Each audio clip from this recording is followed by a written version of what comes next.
اب میں آپ کو ام المومنین سیدہ صفیہ بنت حیی رضی اللہ عنہا کے بارے میں بتاتا ہوں۔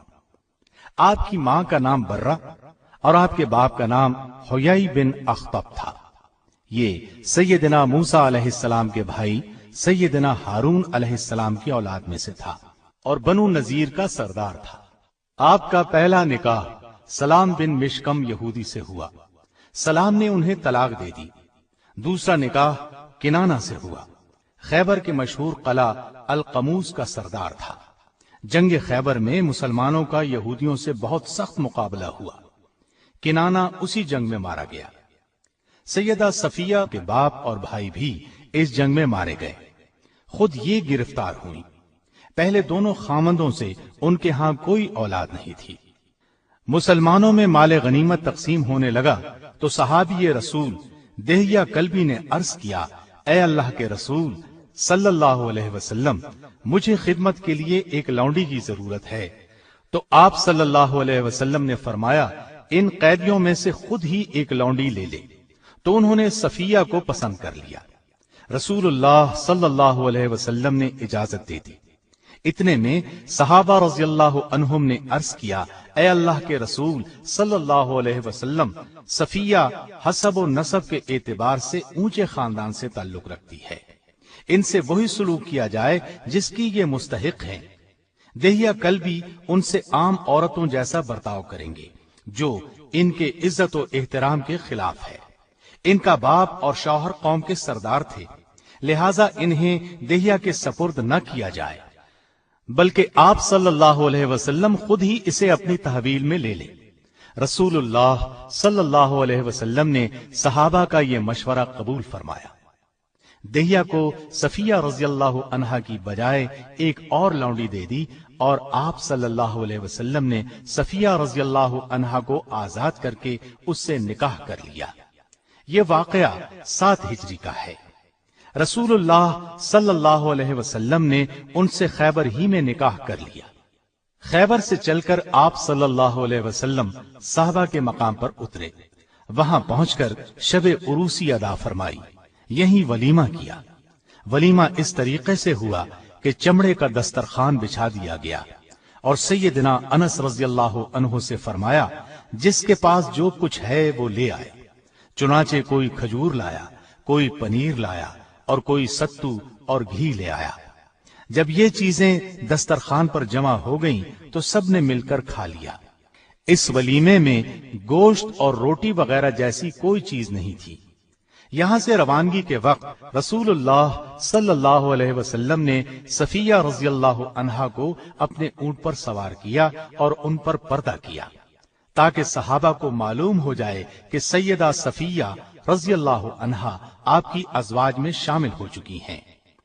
سیدہ صفیہ رضی اللہ عنہا فرماتی ہیں، جب میں ایک قیدی کی حیثیت سے آپ صلی اللہ علیہ وسلم کے سامنے حاضر ہوئی تو آپ سے زیادہ ناپسندیدہ اور کوئی میری نگاہ میں نہیں تھا، اس لیے کہ میرا باپ، خاوند اور رشتہ دار قتل ہو چکے تھے۔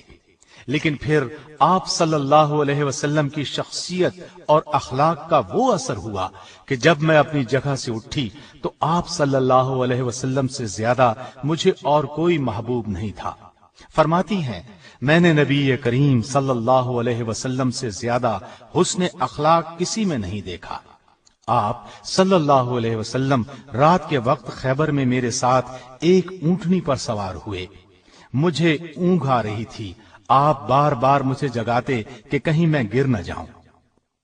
سیدہ صفیہ رضی اللہ عنہا نے رمضان 50 ہجری میں وفات پائی۔ بعض حضرات کے نزدیک سن وفات 52 ہجری ہے۔ جنت البقیع میں دفن ہوئی۔ اس وقت ان کی عمر 60 سال تھی۔ آپ کا قد چھوٹا تھا لیکن چہرے سے حسن و جمال ٹپکتا تھا۔ دیگر ازواج مطہرات کی طرح آپ کا گھر بھی علم و عرفان کا مرکز تھا، چنانچہ دوسرے شہروں سے بھی عورتیں آپ سے مسائل پوچھنے کے لیے آیا کرتی تھیں۔ آپ نہایت عاقلہ، فاضلہ اور حلیم تھی۔ ان میں تحمل اور بردباری کوٹ کوٹ کر بھری ہوئی تھی۔ ایک مرتبہ سیدہ صفیہ رضی اللہ عنہا کی ایک کنیز سیدنا عمر رضی اللہ عنہ کے پاس گئی اور کہا، سیدہ صفیہ رضی اللہ عنہا میں یہودیت کا اثر آج تک باقی ہے اور وہ یوم السبت یعنی ہفتے کے دن کو اچھا سمجھتی ہیں اور یہودیوں کے ساتھ صلہ رحمی کرتی ہیں۔ سیدنا عمر رضی اللہ عنہ نے تحقیق کے لیے ایک شخص کو بھیجا تو سیدہ صفیہ رضی اللہ عنہا نے جواب دیا، جب سے اللہ تعالیٰ نے ہمیں جمعے کا روز عطا فرمایا ہے اس وقت سے میں یوم السبت کو بالکل پسند نہیں کرتی، البتہ یہودیوں کے ساتھ صلہ رحمی کرتی ہوں کیونکہ وہ میرے رشتہ دار ہیں۔ اس کے بعد آپ نے لونڈی کو بلا کر پوچھا، تو نے میری شکایت کس کے اکسانے پر کی؟ اس نے کہا، شیطان کے اکسانے پر۔ سیدہ خاموش ہو گئی، پھر بولی، جاؤ تم آزاد ہو۔ سیدہ کو نبی کریم صلی اللہ علیہ وسلم سے نہایت محبت تھی، اپنی جان تک قربان کرنے کے لیے تیار رہتی تھی۔ جب آپ صلی اللہ علیہ وسلم کی طبیعت ناساز ہوئی تو سیدہ نے نہایت حسرت سے کہا، کاش آپ کی بیماری مجھے لگ جاتی۔ یہ کہنا تھا کہ ازواج مطہرات نے سیدہ کی طرف دیکھنا شروع کیا۔ یہ دیکھ کر رسول اللہ صلی اللہ علیہ وسلم نے فرمایا، اللہ کی قسم صفیہ سچ کہہ رہی ہے۔ مطلب یہ تھا کہ ان کے جذبات واقعی یہی ہیں۔ آپ صلی اللہ علیہ وسلم کو بھی سیدہ سے بہت محبت تھی، ہر موقع پر ان کی دلجوئی فرماتے تھے۔ آپ صلی اللہ علیہ وسلم ان کی دلجوئی کس طرح فرماتے تھے، ایک واقعے سے صاف واضح ہے۔ ایک روز نبی کریم صلی اللہ علیہ وسلم سیدہ صفیہ رضی اللہ عنہا کے پاس تشریف لے گئے، دیکھا کہ وہ رو رہی ہیں۔ آپ صلی اللہ علیہ وسلم نے دریافت فرمایا، صفیہ رو کیوں رہی ہو؟ انہوں نے کہا، عائشہ اور حفصہ مجھے چھیڑتی ہیں، کہتی ہیں ہم رسول اللہ صلی اللہ علیہ وسلم کی نظر میں زیادہ مکرم اور محترم ہیں، ہم تمام ازواج مطہرات سے افضل ہیں کیونکہ ہم آپ صلی اللہ علیہ وسلم کی رشتہ دار بھی ہیں۔ یہ سن کر نبی کریم صلی اللہ علیہ وسلم نے ارشاد فرمایا، تم نے کیوں نہ کہہ دیا کہ تم مجھ سے کیسے بہتر ہو سکتی ہو؟ میرے باپ ہارون علیہ السلام ہیں اور موسیٰ علیہ السلام میرے چچا ہیں اور محمد صلی اللہ علیہ وسلم میرے شوہر ہیں۔ آپ صلی اللہ علیہ وسلم ان کی بہت عزت کرتے تھے۔ سن 35 ہجری میں فسادیوں نے سیدنا عثمان رضی اللہ عنہ کے گھر کو گھیر لیا۔